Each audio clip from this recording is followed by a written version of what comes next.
All right, now to our next story.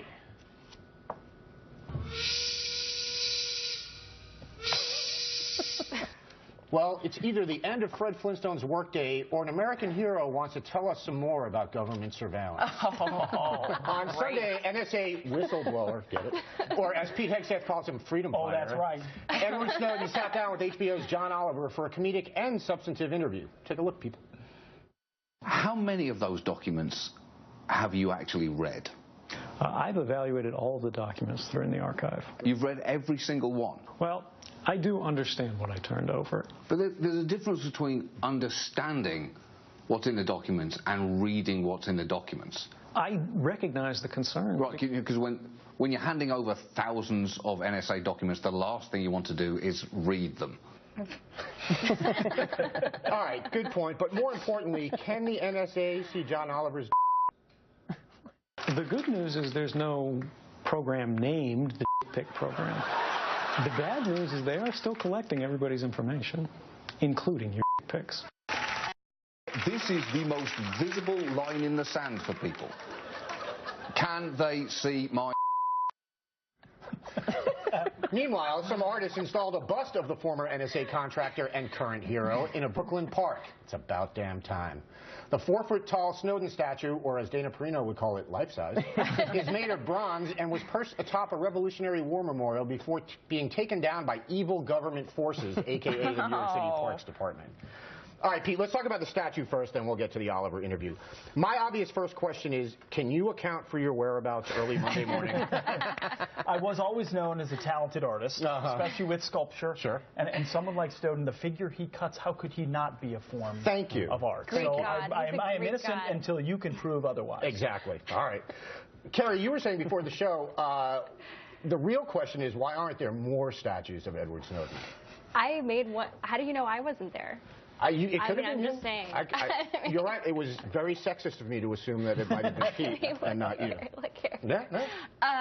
No, I just think it's ironic, and can I use that word? It's a hipster word. This was in Brooklyn. Like, hipsters are ironic. They're not supposed to be building monuments to anybody, right? Yeah. Like, that just seems so earnest. That's such an earnest thing to do. That's anti-hipster. Unless they were doing it ironically. We don't know. So many levels. Yeah. All right, Joe, let's talk about the interview. You can talk about the statue, though, even though my question will be about the interview. I prefer, I like to make Snowden statues out of butter for weddings. That's the preferred medium for me. I want to know, how is it they were able to really nail the Snowden statue, but the Lucille Ball statue that they unveiled looks like, there we go. That looks like Polly Walnuts trying to poison you. So the borderline vandalism of Snowden came out perfect, where I Love Lucy looks like she's having psychotic breaks. I'll tell you what it is, and this is a serious answer. It's the glasses. I think you put those glasses on and you're like, oh yeah, that, and you tell someone that's Snowden and you're like, oh yeah, that's Snowden. I honestly think my point is it looks nothing like Snowden except you see the glasses and that makes you put those glasses on Lucy, she'll look like Slim Pickens. Exactly. Who are you to judge my art? I know. Again, I apologize. All right. So. Well, I would say I think it's interesting that it took a comedian to do some actual journalism, whereas Rolling Stone couldn't be bothered to pick up a phone. Jon Oliver went to Moscow. Yeah. So, Joanne, I assume that the Oliver interview has convinced you to change your mind as far as the NSA programs go? Oh, yeah. Yeah. You can make me laugh. You can make me do anything. No.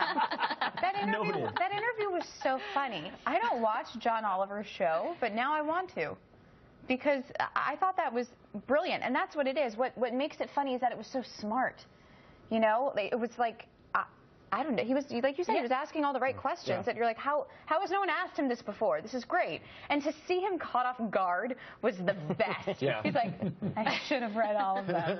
Why didn't I read all of them? Now I can't answer. I'm no longer a hero. And then you see him getting insecure, and I just love it. Yeah. Well, Pete, that leads to a point. A lot of people, and I think Snowden himself, were surprised that Jon Oliver got kind of contentious with him. But there's actually a good reason for that, isn't there? There is a good reason. His wife is actually an Iraq War veteran, Kate Norley. I knew her years ago. So I think he's invested more personally in the implications of these revelations than anybody else. There is a human aspect. He talked about intelligence about al-Qaeda in Mosul that was revealed mistakenly, and looked at Edward Snowden and said, what is the cost of that? You are revealing sources and methods in this process. How do you feel about that? And Edward Snowden stepped back and he goes, well, yeah, that's a problem. And Oliver goes, no, that's an F, that's a, you know, and it's maybe fake beat that or whatever. But it's true. There's a big difference between the idea of revealing what your is doing and the reality of the facts of people and places that get people killed. I'm more excited by the fact that you want us to feed. I thought it was brilliant. And you know what I love more about this piece even? He showed a clip of MSNBC doing an interview with Jane Harman, who was the intelligence chairwoman in the House. And it was like a serious interview about surveillance. And all of a sudden, Andrea Mitchell from MSNBC cuts and says, sorry, we're interrupting this interview, Jane Harman. We just have word that Justin Bieber is getting arrested. Jon Oliver's jaw drops, and he's like, so he interrupts that interruption with the turtle humping a... something we would never do on this show. All right, can women be warriors? New surveys have found that men in special ops forces don't think women can meet the physical and mental demands of their commando jobs.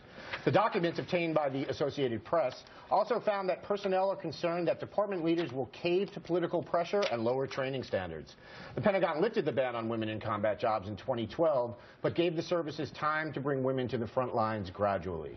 In 2013, one major general noted how demanding special ops missions are, requiring forces, quote, to operate in small, self-contained teams, many of which are in austere, geographically isolated environments for extended periods of time, much like my life. All right, Pete, you were an infantry platoon leader in Iraq. What's your take on this?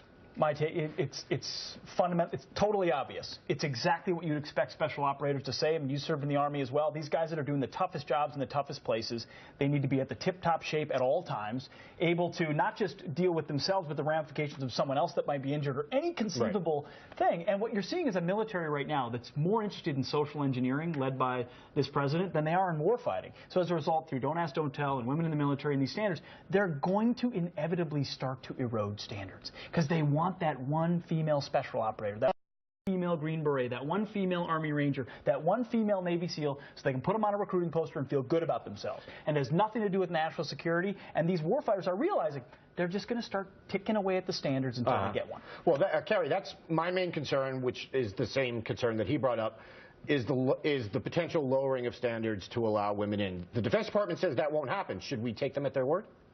I hope so. I mean, but let's be honest. This whole discussion is going to be moot once we get Iron Man suits in the military. And I'm serious. Like, I've actually done an article about Iron Woman suits. Iron Woman.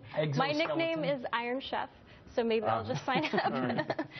But no, seriously, I did an article about this for Forbes. The military is actually looking into getting exoskeletons, which would totally change the balance to battle of the wits versus the brawn only. Yeah. So. Yeah. Joe, I did that one. Clearly. Need you ask? All right, Joe, for combat jobs in the military, infantry, armor, artillery, etc., my attitude has always been, as long as the physical standards aren't lowered, then sure, why not let women in? But is special operations different? Well, my expertise with the commandos comes from repeat watchings of the movie Commando with Arnold Schwarzenegger. So even if they're able to find a woman who's about 6'2", 260 pounds of solid muscle, can't she come up with the quips? That's a very important part, because I want to make sure that if she's dangling an enemy over a ravine, and she says, remember when I said I'd kill you last, I lied, she doesn't say, and we're going to have a really long conversation about this. About our feelings. Let's talk about our feelings. I agree. I feel like it's the same way I look at when they would try to do with the firefighters, that if there's a standard that represents what you're expected to do with the job, then whether you're male or female, you're going to have to meet it. Obviously, male or female, if you qualify for this, you're going to be either a badass woman or a badass dude. But it seems if you're in a burning building and some 105-pound person is not physically strong enough to drag you out, I don't care what their gender is. I just feel like, hey, I'm in a lot of trouble here. Yeah. All right, Joanne, quickly. One special ops unit that's already letting women in is the Air Force's Night Stalker helicopter pilots. Will you join, or do you hate America? No, my eyesight's too bad. I can't do it. No, but there was a study that Black feet? Yeah, that too. A study showed my scoliosis. Most female soldiers do not want combat jobs. But I feel like if you're a woman who did, wouldn't you want to be held to the same standard? Like, wouldn't you want to pass the same rigorous training and tests as the men? No.